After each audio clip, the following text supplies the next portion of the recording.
Baiklah, assalamualaikum warahmatullahi wabarakatuh. Perkenalkan, nama saya Vito Detmayoransa.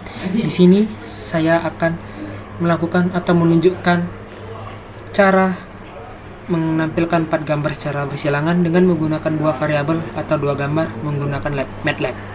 Baiklah, langsung saja kita ke prakteknya.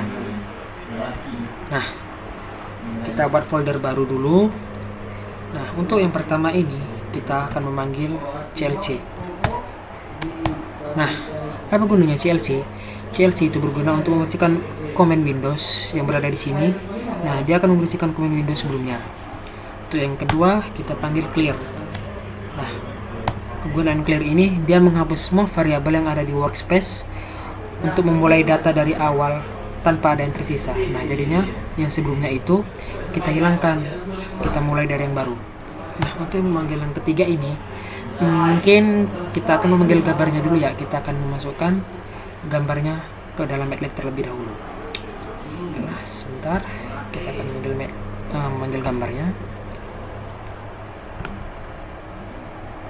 Nah, kalau saya itu memanggil gambarnya dengan kita blok dulu gambarnya, terus kita drag, kita masukkan ke sini. Ya, sudah selesai. Maka kita lanjut untuk melakukan codingan yang ketiga. Untuk codingan yang ketiga ini, kita akan memanggil variabel pertamanya dulu. Nah, untuk variabel pertamanya ini saya menggunakan variabel A karena lebih simple ya, biar lebih tahu gitu, lebih mudah. Nah, untuk memanggil variabelnya kita menggunakan mread. Kita buka kurung, kita panggil gambar mana yang akan kita masukkan ke dalam variabel A. Nah, di sini saya akan menggunakan atau memanggil gambar yang ketiga ya, yang ada di sini. Kita ketik, sebelumnya kita gunakan tanda kutip agar dia memanggil. Nah, kita ketik 3.jpg. Nah, kita tulisnya harus lengkap ya, jangan lupa tanda kutipnya, tutup kutipnya, terus kita tutup kurung dan titik koma, karena ini sangat penting ya. Titik koma ini harusnya wajib ya. Nah, variabel A telah selesai. Kita akan memanggil variabel yang kedua. Saya menggunakan variabel B agar lebih mudah diingat. Nah, B sama dengan mread lagi. Mread, buka kurung, kita kutip. Nah, gambar yang kedua ini saya akan memanggil dengan nama RI PNG. Jangan lupa nulisnya harus lengkap. Terus tutup kutip, tutup kurung, dan titik koma.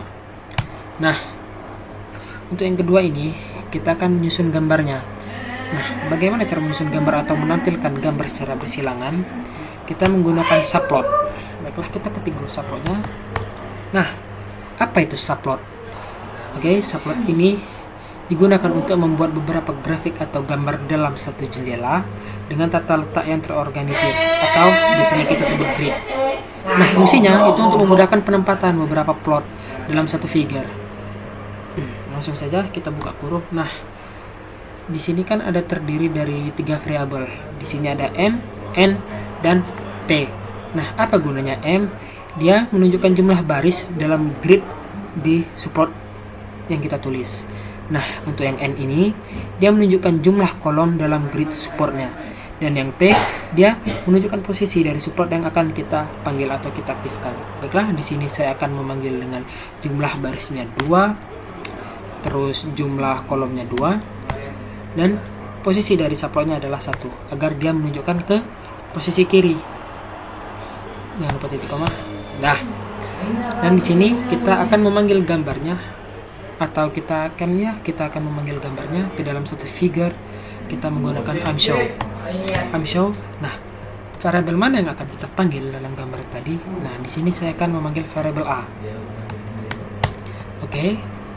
Setelah itu, sebelum kita melakukan gambar silang, mungkin kita akan lihat dulu gambarnya, posisi gambarnya. Oke, kita save dulu, cek folder. Nah, dia berada di posisi kiri, ya kan? Karena kita meletakkan angka 1. Nah, 1 ini berada di posisi kiri, di kolom kiri. Baiklah, kita lanjut ke subplot yang kedua. Kita panggil subplot. Terus 2, kita akan menggunakan jumlah baris dan kolom barisnya itu 22 ya.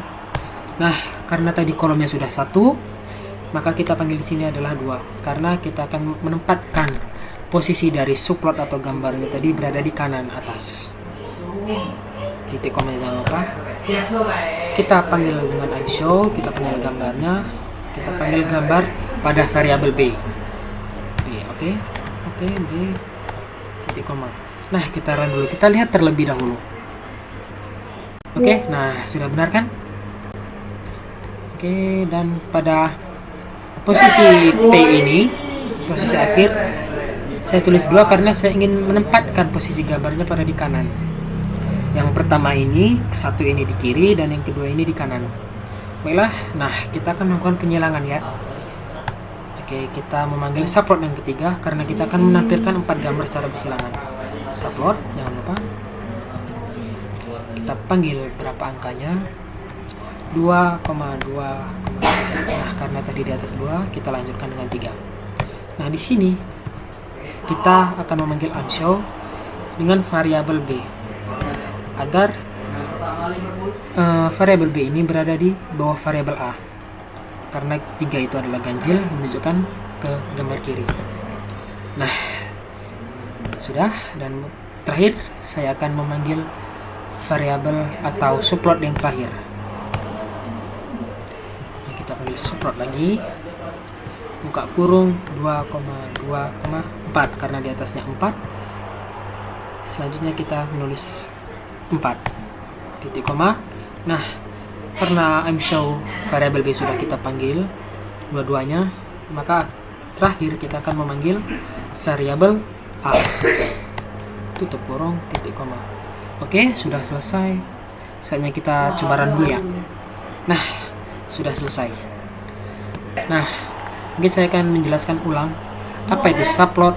Nah, subplot ini adalah membuat beberapa grafik atau gambar dalam satu jendela. Dalam satu jendela ini ya, dalam satu figure. Nah, fungsinya itu memudahkan penempatan beberapa plot dalam satu figure, ya kan? Kita menampilkan pada satu layar figure ini. Nah, biasanya bermanfaat untuk perbandingan visual antar gambar atau data. Mungkin segini saja yang dapat saya sampaikan. Lebih dari kurang saya mohon maaf. Sekian, wassalamualaikum warahmatullahi wabarakatuh.